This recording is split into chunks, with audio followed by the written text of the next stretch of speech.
Lorsqu'Abraham fut âgé de 99 ans, l'Éternel apparut à Abraham et lui dit : « Je suis le Dieu Tout-Puissant.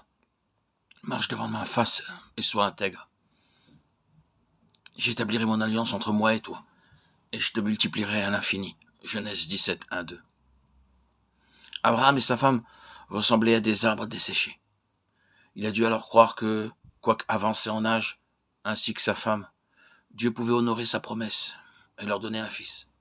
Ce n'est qu'alors qu'Abraham reçut la foi réelle, et c'est ainsi qu'il devint juste devant Dieu. Romains 4, 19 à 24. Il devint l'ami de Dieu. À présent, il était capable d'avoir pleine confiance en Dieu. L'Éternel avait dû attendre pendant 25 ans pour voir en lui une telle foi.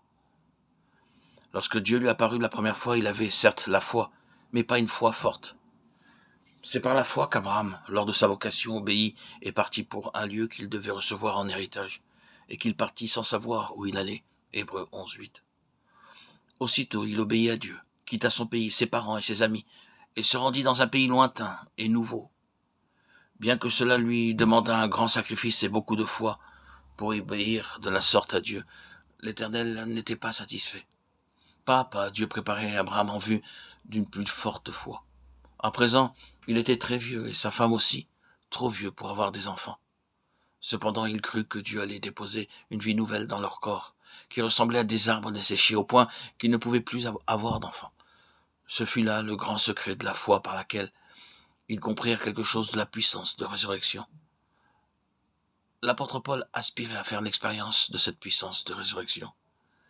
Bien que Dieu eût agi puissamment par son moyen et qu'il eût fait maintes miracles au cours de son ministère durant les années passées, il disait à un âge avancé : « Je regarde toute chose comme une perte, afin de connaître Christ et la puissance de sa résurrection. » Philippiens 3, 8, 10.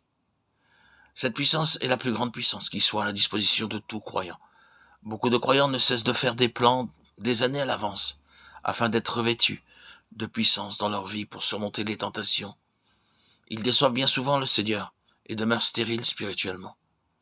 Ils pensent qu'en ayant des rêves et des visions ou encore en faisant certaines expériences, ils seront revêtus de puissance.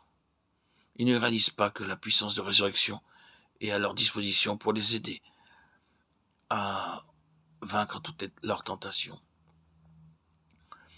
Si nous croyons que notre Seigneur Jésus-Christ est mort à notre place pour nos péchés, et si nous croyons de plus qu'il est ressuscité pour notre justification et afin de vivre en nous par son Saint-Esprit, alors nous pouvons recevoir par la foi tous les jours en nous la puissance de la résurrection pour toute situation, toute tentation et tout besoin.